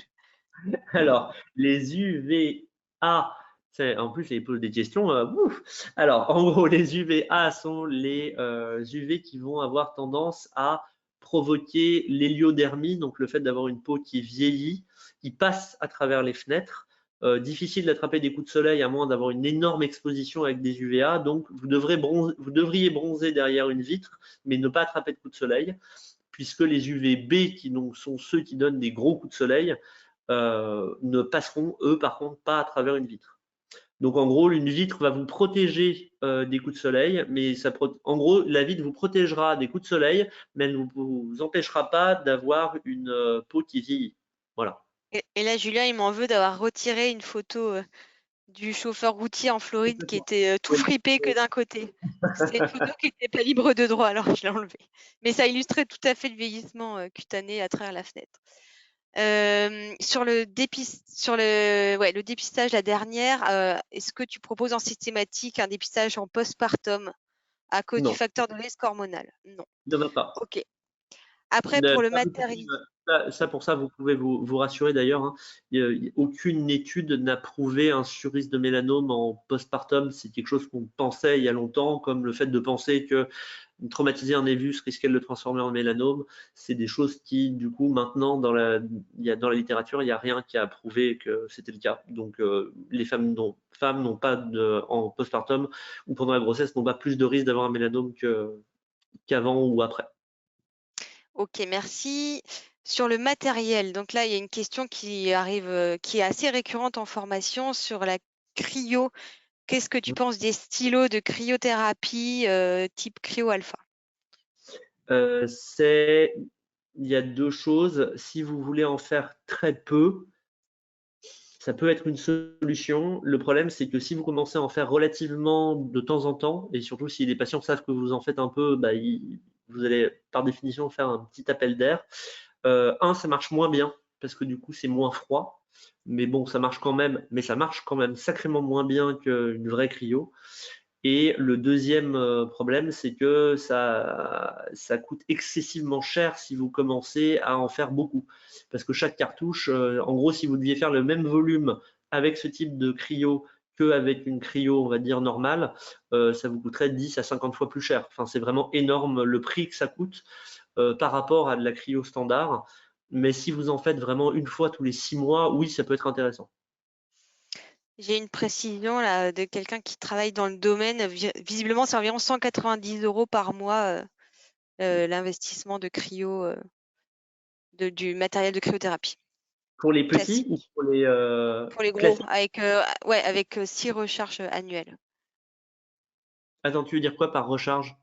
Pour les gros, tu veux dire? Pour Des les bonbonnes. cryo Ouais, alpha, pour les. Ouais, non, pour la cryo standard avec les vraies bonbonnes. c'est 1 000 € par an. Enfin, moi, en tout cas, ça me coûte 1 000 € par an. Actuellement, ça n'a pas augmenté dernièrement? Pas du tout. Non, Ok, moi, ça reste. Enfin, d'accord. après, ça dépend peut-être aussi de la zone où on est, hein, et du comment ça s'appelle du, euh, du fournisseur, hein, c'est tout à fait possible. Mais moi, en tout cas, ils n'ont pas augmenté les prix pour l'instant. Bon, bah Mais très bien. peut-être que ça va être Ok, le cas l'année prochaine. Mais bon, pour l'instant, je croise les doigts en tout cas. d'accord. Bon, bah c'est intéressant, en plus vous êtes en Mais groupe. ça reste cher, hein, Euh, puisque de toute façon, ça reste cher puisque c'est pas rentabilisable avec les cotations. Donc ça, c'est quelque chose qu'il faut savoir quand même. c'est vrai. Oui, oui, c'est ça. Mais comme tu disais, quand on commence à s'y mettre, effectivement, ça vient vite la demande. Ouais, la demande. Sur la téléexpertise, il y a plusieurs questions. Le patient, est-ce qu'il doit avancer le montant sur la consultation ou est-ce que Non, en lui paye la même fait, chose? alors en gros, vous faites votre consultation standard avec votre acte standard et vous faites une deuxième feuille de soins électronique le même jour. Ça pose pas de problème. Et en fait, ça passe un peu comme il y avait la téléexpertise pendant la téléconsultation pendant le Covid. En fait, ça passe en exonération. C'est exclusion faut mettre exclusion de parcours de soins. Et en fait, c'est pris en charge à 100%. Donc le patient n'avance rien du tout. Et du coup, il verra juste une dépense de santé de son côté, mais du coup, il n'aura jamais avancé les frais.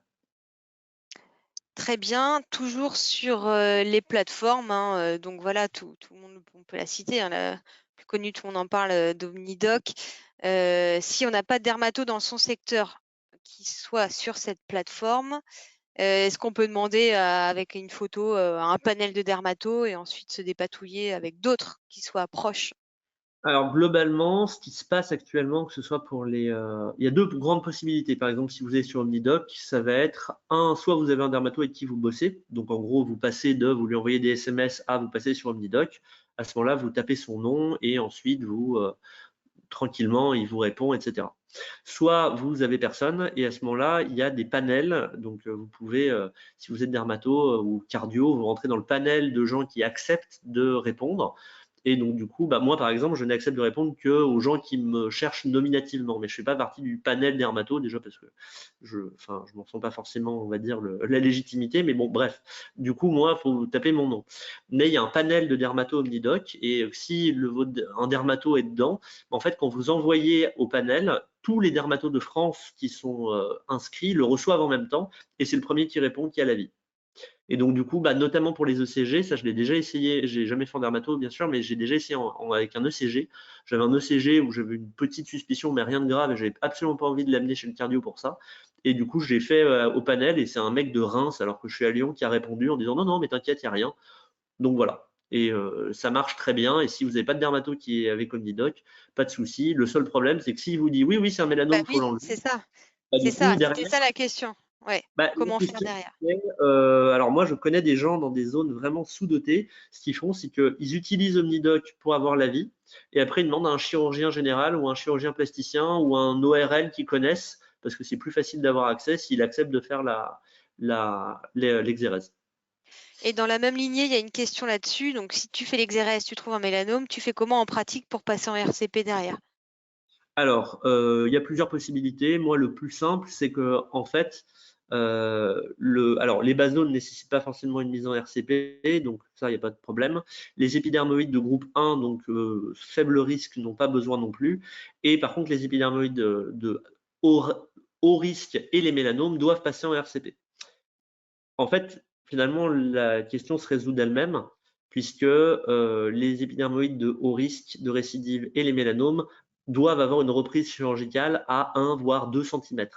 Or, même si vous faites de la chirurgie, de la petite chirurgie, commencer à faire une reprise à 1 à 2 cm, ça commence à faire des sacrés balafres. Et globalement, ce n'est pas vous qui la ferez. Donc, vous serez obligé d'adresser au centre hospitalier de référence qui fait de la prise en charge de mélanome de votre secteur. Mais globalement, si vous avez déjà fait le diagnostic, la prise en charge initiale et que vous envoyez une demande à votre centre référence, le CHU à côté, en disant j'ai déjà tout fait, vous n'avez plus que la mise en RCP et la reprise à faire, ils vont vous bénir, hein, les gars. Hein.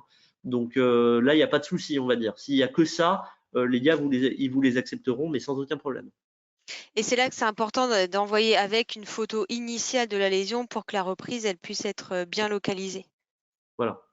Donc, d'avoir pris des photos dès le début. Pour en revenir à la cryo, quelqu'un demande si tu as des tuyaux pour les fournisseurs. Lui, il achète sur Internet, il ne sait pas si c'est bien. Comment tu t'es débrouillé, toi, pour t'équiper au début? Et alors moi, en fait, j'ai demandé au dermato avec qui j'étais allé en ça se passe. Je lui ai demandé, toi, t'es chez qui? Et il m'a dit chez qui il était. Et j'ai appelé le fournisseur en disant, je venais de la part de tel dermato. Et j'ai fait, mais aucune étude de marché. Donc, ça se trouve, je me fais complètement avoir.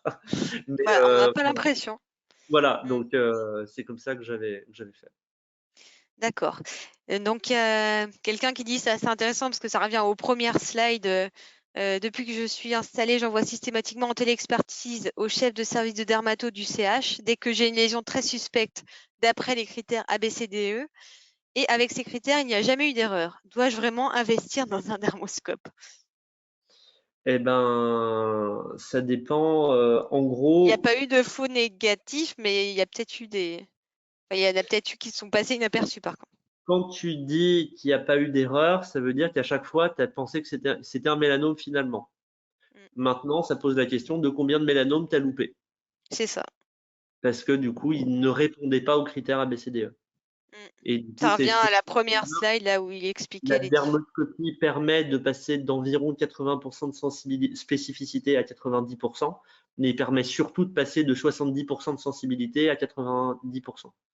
Et c'est surtout ça le problème, c'est ces 20%-là, c'est qu'il existe des mélanomes de faible épaisseur, donc finalement ceux pour lesquels on a le plus d'intérêt à faire un dépistage, parce que globalement, c'est sûr, si tu envoies un mélanome avec des critères ABCDE typiques au chef de service de dermato, il va le prendre et ce sera un mélanome, mais s'il est à 4 mm de Breslow, finalement, si on veut vraiment être joueur, est-ce que c'était vraiment l'intérêt de l'envoyer, puisque de toute façon, le patient va malheureusement, très probablement, avoir une maladie qui sera dépassé.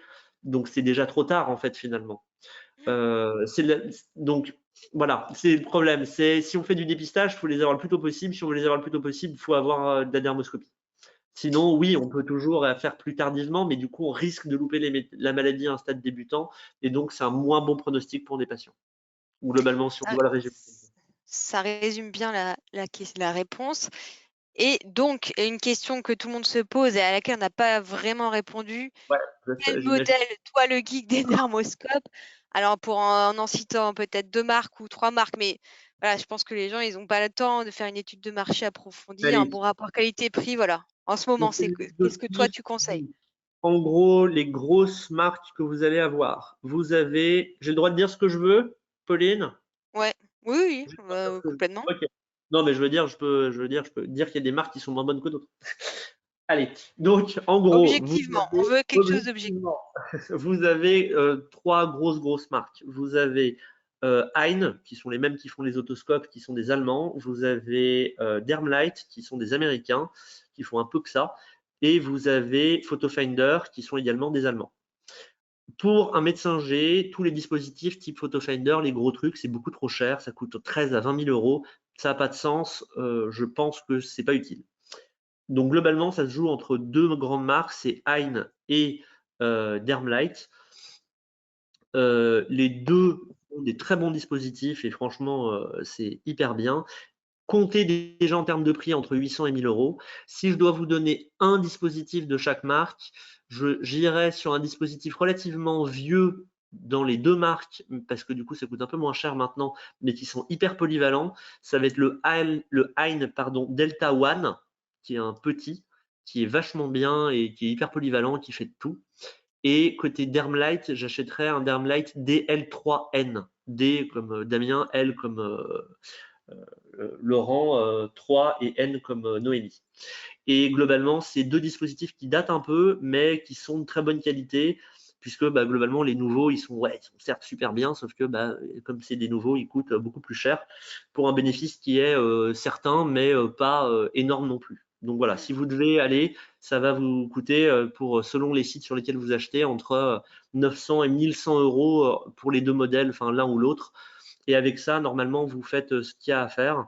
Vous pouvez regarder aussi, parce que les 2 modèles ont des bagues magnétiques qui vous permettent de le mettre à votre smartphone ou à votre appareil photo.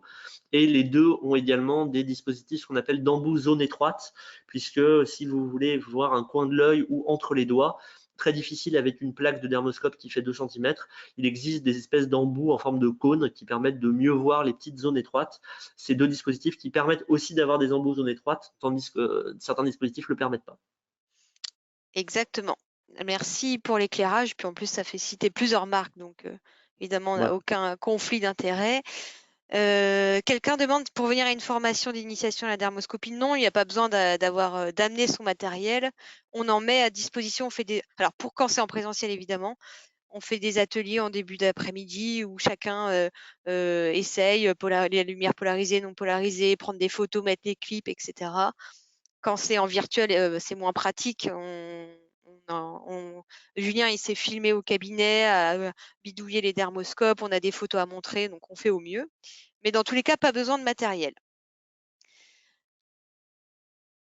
Voilà, alors les 2 modèles dont il a parlé, ils sont polarisés et non polarisés, donc ils sont hybrides. C'est pour ça, en fait. Il faut clairement maintenant avoir une possibilité d'avoir les 2 lumières sur le matériel. Je réponds en même temps voilà, sur les questions. Alors, merci d'expliquer la différence, Annie. Alors, peut-être en 2 mots, Julien, mais c'est assez compliqué. On en parle pas mal à la formation. Lumière polarisée, non polarisée. Allez, en synthèse de 1 ou 2 phrases. Mais pour les détails, il faudra venir à la formation. Ok. Quand vous prenez une photo en boîte de nuit, vous regardez, les gens ils luisent. Ça, c'est la réflexion de la couche cornée de la peau. Si vous voulez prendre une photo de près d'un grain de beauté, vous allez aussi avoir une espèce de lumière qui vous permet une réflexion bizarre. Ça, c'est impossible de bien voir avec ça. Toute la dermoscopie, c'est enlever cette réflexion. Il y a deux techniques, c'est l'immersion, vous collez votre dermoscope avec un liquide entre avec la peau, et la polarisation. La polarisation, ça vous permet de vous affranchir de cette réflexion de la couche cornée de la peau. Avoir un dispositif qui fait les deux, ça vous permet de bien voir la surface de la lésion quand vous êtes en lumière non polarisée, et de bien voir la profondeur en voyant en transparence à travers l'épiderme, et de voir le derme superficiel avec la lumière polarisée. Un dispositif qui fait les deux vous permet donc de voir à la fois bien la surface et la profondeur. Si vous avez un dispositif qui fait que l'un ou que l'autre, vous perdez certaines informations. Et si vous avez un dispositif qui n'a pas de lumière polarisée du tout, en fait, vous loupez carrément certains critères majeurs de mélanome. J'étais assez vite?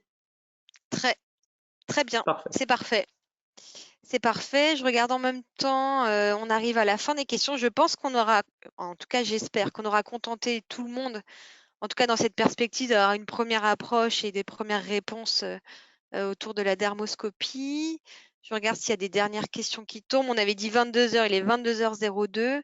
Donc il y a une interne qui demande si tu serais intéressé pour faire une thèse avec elle. Et donc, on en reparlera en privé. Donc, Julien, il aime bien aussi les thèses autour de la dermoscopie. Fais gaffe, tu n'aurais pas dû dire ça. On va en reparler. Donc, voilà, bah, merci pour ceux qui nous donnent des commentaires sympathiques. Alors oui, sinon, j'ai encore deux choses, faut pas que j'oublie quand même, à vous dire. Donc, il y aura le replay de la soirée qui sera disponible à partir de la semaine prochaine. Donc, vous pourrez le re-regarder tranquillement la semaine prochaine. Quand vous allez fermer, vous allez avoir de manière automatique une enquête de satisfaction. Donc dessus, vous nous dites honnêtement ce que vous en avez pensé. Vous nous dites honnêtement vos besoins ou vos envies que nous, on regarde toujours avec attention. Donc n'hésitez pas. Voilà, je regarde avec mon deuxième œil s'il n'y a rien de nouveau. Et donc pour ceux qui n'ont pas envie de faire de présentiel ni de classe virtuelle, on travaille activement sur un e-learning, le dernier format possible. On aura tout fait là. Je pense qu'il y aura, le catalogue complet de dermoscopie. Donc il sortira dans quelques mois, le temps de le terminer, mais ce sera vraiment, alors là, l'atlas total de A à Z, quoi. Vraiment très très complet le e-learning, avec énormément de photos. Et merci encore une fois à Julien, merci à tous ceux qui ont fait l'effort de rester jusqu'au bout de la soirée, qui sont restés attentifs, et merci pour votre intérêt. Julien, est-ce que tu acceptes des nouveaux patients? Qui est-ce qui me demande ça? Ah bah, des médecins de ton secteur. Médecin généraliste, c'est en médecine générale, c'est hyper compliqué parce que bon, bref, pour des questions, voilà. Dermato, globalement, s'il y a des gros facteurs de risque, il n'y a aucun problème. Ou si vous avez un gros doute également, le problème, c'est qu'en fait, bah, tout simplement, quand je les vois une fois, après, je les suis sur le long terme. Donc, c'est pour ça que c'est un peu, enfin, forcément, c'est toujours un peu, voilà. Mais si vous avez un gros doute, etc., et que vous êtes équipé d'un dermoscope, n'hésitez pas, vous me demandez sur OmniDoc. Et puis, si vraiment il y a un problème et que c'est dans le secteur, ouais, je peux le voir, il n'y a pas de souci. Mais dans les limites de je suis un, quoi. Voilà. Ok, bon, bah merci beaucoup. Je regarde, je pense que là, ce sont que des commentaires de au revoir. Et bien, à bientôt. À Et bientôt. bonne fin de soirée, bonne nuit à tout le monde. Au revoir.